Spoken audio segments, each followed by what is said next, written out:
Assalamualaikum warahmatullahi wabarakatuh. Halo anak-anak semua. Hari ini kita akan belajar tema 4, subtema 3, pembelajaran kedua dengan muatan SPDP dan IPA. Sudah siap untuk belajar hari ini? Kalau sudah siap, mari kita mulai belajarnya.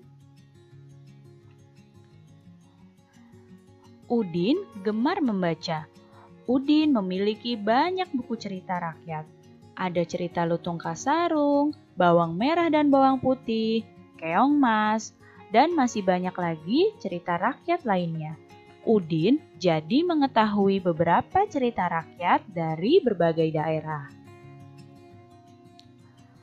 Pada suatu sore, Edo bermain ke rumah Udin.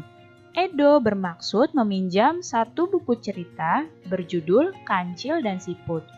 Udin pun meminjami buku ceritanya kepada Edo. Edo bergegas pulang setelah Udin meminjaminya buku. Tidak lupa Edo mengucapkan terima kasih dan berpamitan sebelum meninggalkan rumah Udin.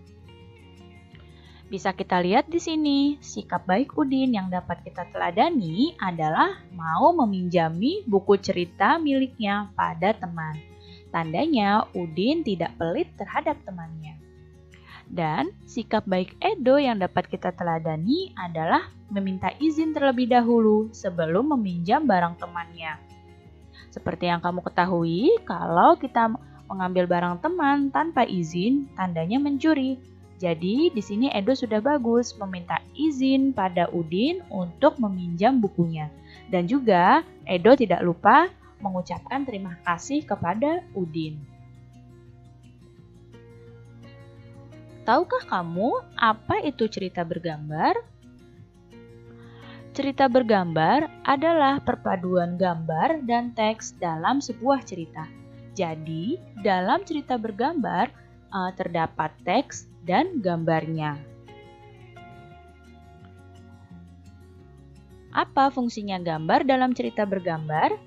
Fungsinya gambar dalam cerita bergambar adalah untuk memperjelas dan memperindah suatu cerita.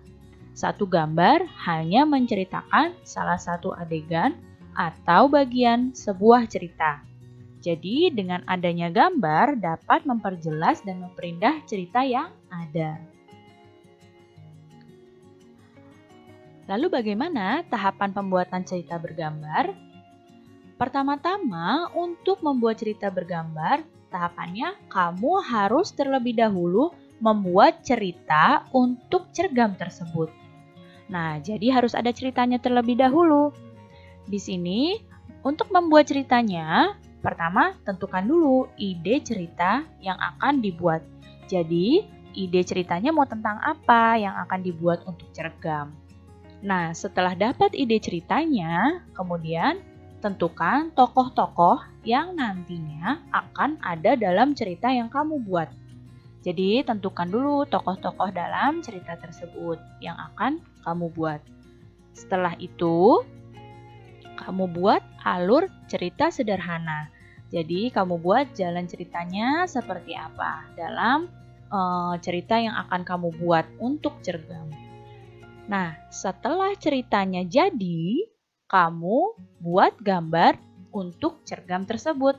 Nah, caranya pertama, kamu harus menyesuaikan tema gambar dengan tema ceritanya. Jadi, antara gambar dengan cerita yang kamu buat itu harus sesuai. Kalau ceritanya tentang kancil, maka gambarnya juga harus tentang kancil. Jangan ceritanya kancil tapi gambarnya harimau, itu namanya tidak sesuai.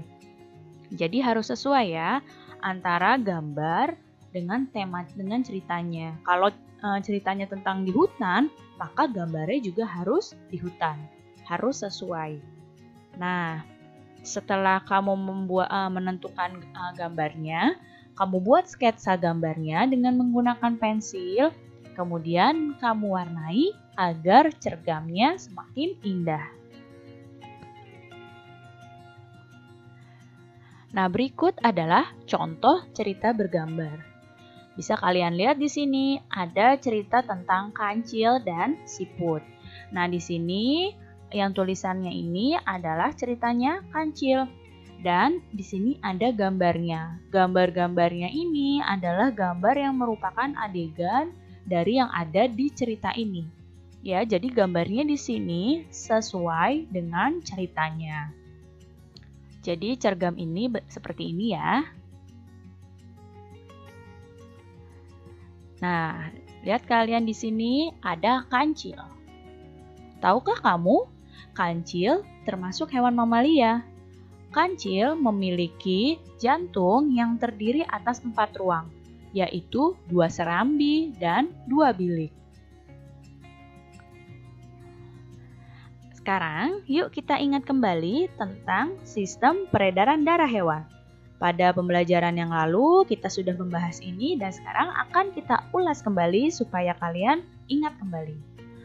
Nah, sistem peredaran darah hewan dibagi menjadi 2. Ada sistem peredaran darah terbuka, yaitu sistem peredaran darah di mana darah tidak selalu berada di dalam pembuluh darah dan tekanan alirannya lebih lambat.